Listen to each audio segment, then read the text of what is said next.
Alright guys, it's Copper Cutlass, and this is the second installment of Labor Day Monday. So the first video I actually kind of worked on for a little bit before I posted it because it's a little complex and I didn't want to come off wrong.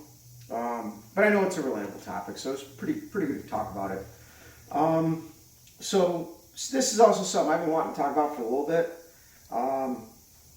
First and foremost, we're racing next weekend. I do have a little bit of work to do on the car. As you can see, I got the Calvert Racing 9-way adjustable shocks down there. And I do have to put a fuel gauge near the fuel cell, at least to keep track of things. Especially for the street, because I drove this car quite a bit over the weekend, and it sucks not having a fuel gauge.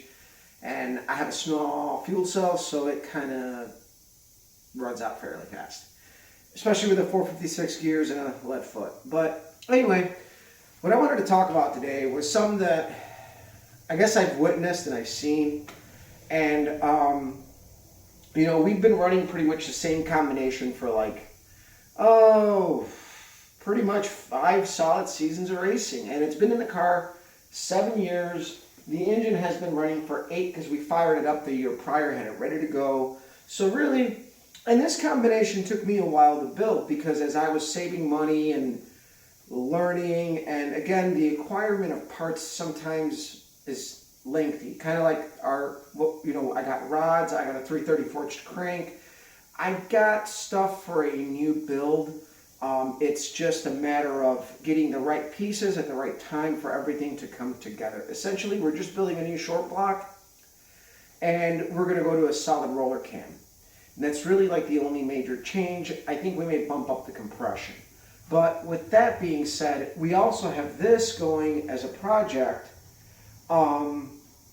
But everything is kept within a certain realm of economy, right? Which is like, the big question is, why do we bracket race? Why do we run our points series? Well, 1, we like racing. And 2, after years of just tinkering and going to testing tunes, seeing how fast I can get the car, I kind of got pushed by my buddy Mike to just go out and race, and I did, and I loved it. And the very first time I went out racing, I went to the semifinals, and that was it. I was hooked. And the last 2 seasons have been pretty okay. We've learned a lot, but from an economic standpoint, you don't need to go fast to go racing. You don't even need like a race car. I know one of the guys that we race with, Greg Darm, he's got, I think it's like a 2016 or 18 Mustang or something like that. It's a fairly fast car. As far as I know, it's not like overly built.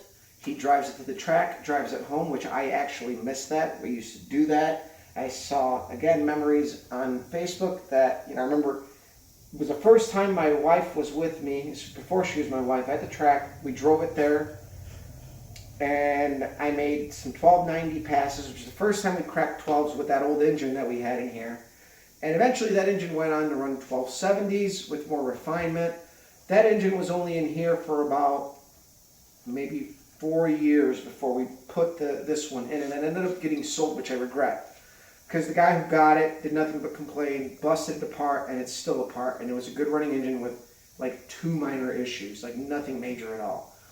But we bracket race because from an economic standpoint, it makes sense. Some of these grudge racer guys put a lot of money into their stuff, and they just constantly either blow it up.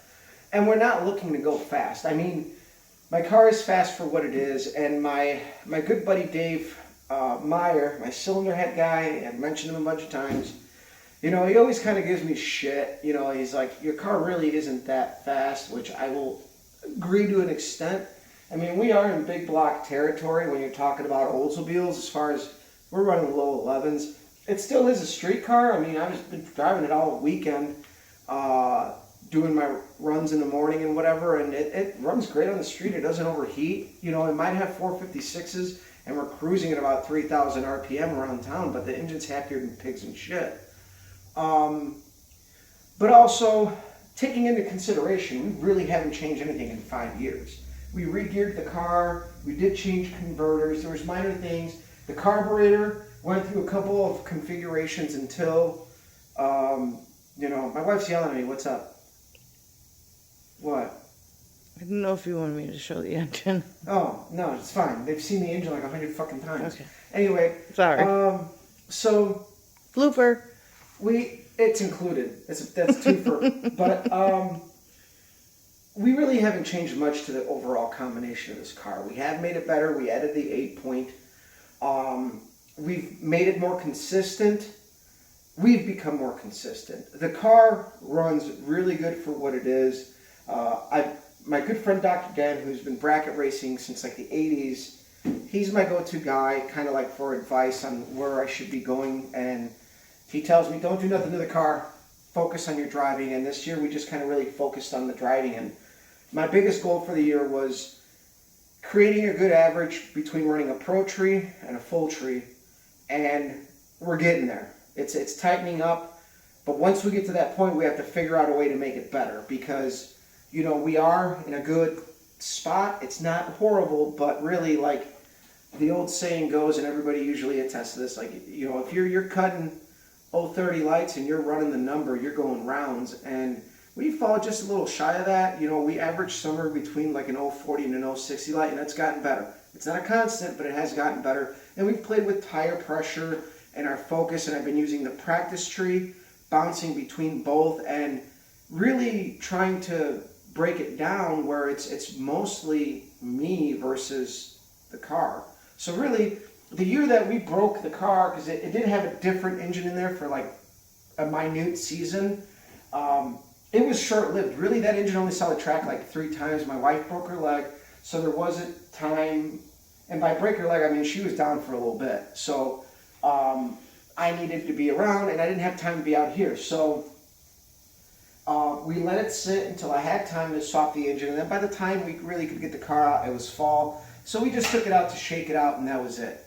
But we ran this car, and we actually went rounds with this car.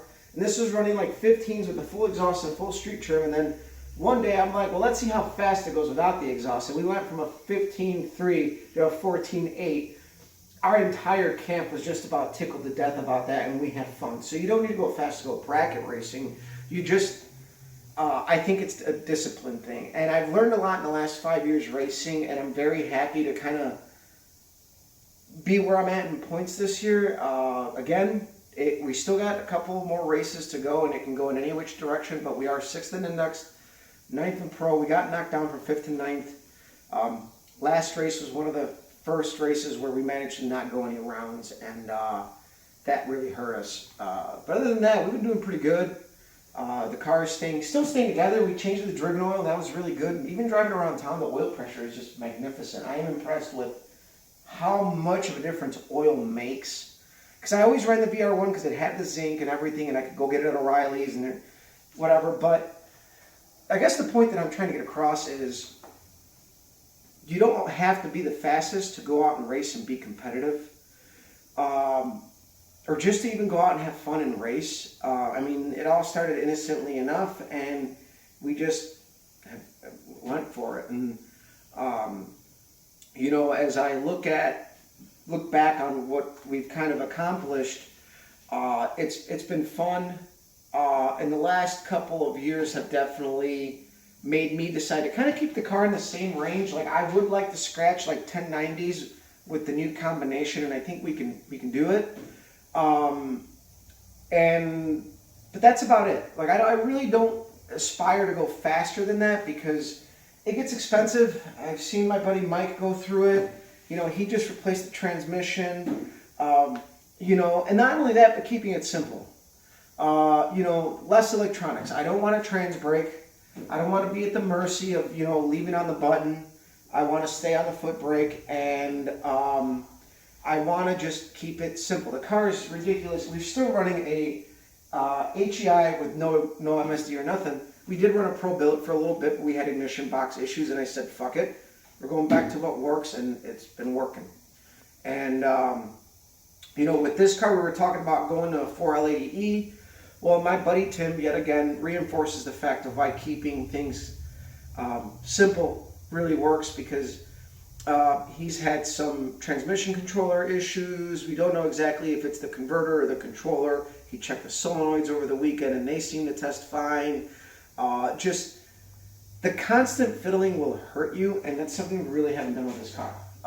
We've made it safer, we've made some things better, but we ultimately have not really changed any major things in the last 5 years. And I think the last 5 years just kind of have cut a path for me to continue and follow. And like even then, like I don't care if the car runs 10s, it runs 1140s, and for what it is, a 350 olds on pump gas with iron heads.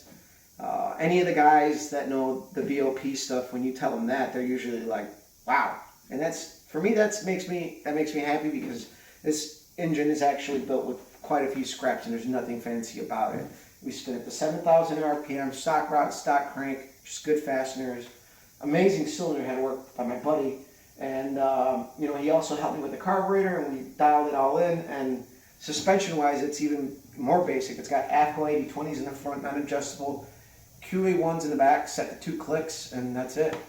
And then by QA1s, it's shocks, not double adjustable, single adjustable. So everything has been kept pretty basic, nothing fancy, and it just reaffirms everything, I guess, that, you know, we're staying true to what we like to do. I mean, would I like to go faster? I mean, would you like a bigger dick? I mean, that's $1 million question. I mean, everybody's always going to say yeah, but you don't have to.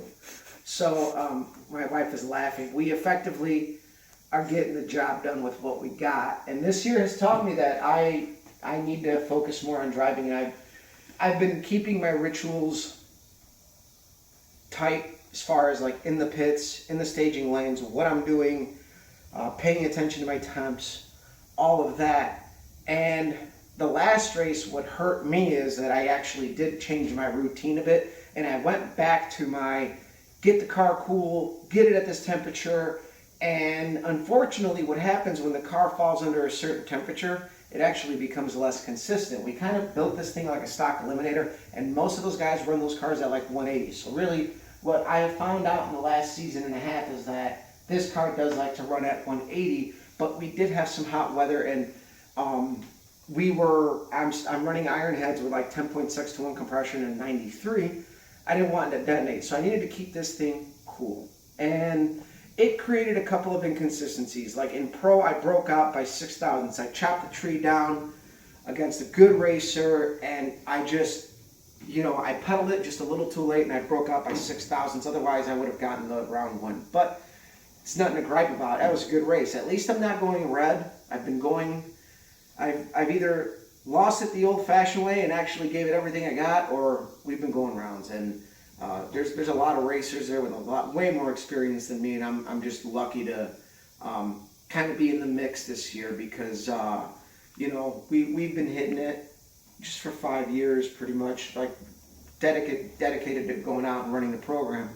But it just, we still got a long way to go. I don't see this as, you know, like last year we did 2 final round appearances in Index. This year we've only managed like 1 semifinal round and a bunch of round wins. We went to the 5th round in pro a couple races ago. But you know, it's little by little. You know, the guys that I look up to at the track are the guys right there that I'm pretty much running with. I've been following these guys as they race, and I kind of study what they do, some of their tactics. I really pay attention to all the little things that are going on around me, as also part of my rituals and stuff at the track, because you kind of have to study your competition a little bit and what they do. And you know, we've been driving the stripe, and I've been learning to do that a lot as we are running up against faster cars, but there's still a lot of discipline to be learned there. So I guess my words of encouragement to anybody watching out there: if you have a track close to you, take your daily driver, go run street, go run sportsman. You know, if you got yourself a little 12-second car, go run pro, get in the mix, and go racing, because ultimately we don't spend a ton of money racing. You know, we camp, and that's a cost, but you don't have to do any of that. We do it because we like to wake up ready to go the day of, and that's also become a ritual within our camp where we started camping out, so we're ready to go the next day. You know, we will have a couple beers. We're all in bed by midnight or 1 in the morning, and we get to wake up at 8 o'clock, ready to go. We don't have to drive. You know, we got time to check our cars, drink our coffee, and just kind of lounge around the pits until we're ready to go. So, on that note, we'll see you guys around. Share, like, subscribe, follow me on Instagram as Copper Cutlass. We'll have a lot of stuff coming up as we're going to tear into this motherfucker as soon as racing is over. We got racing season. We only got 3 races left. So, see you guys around.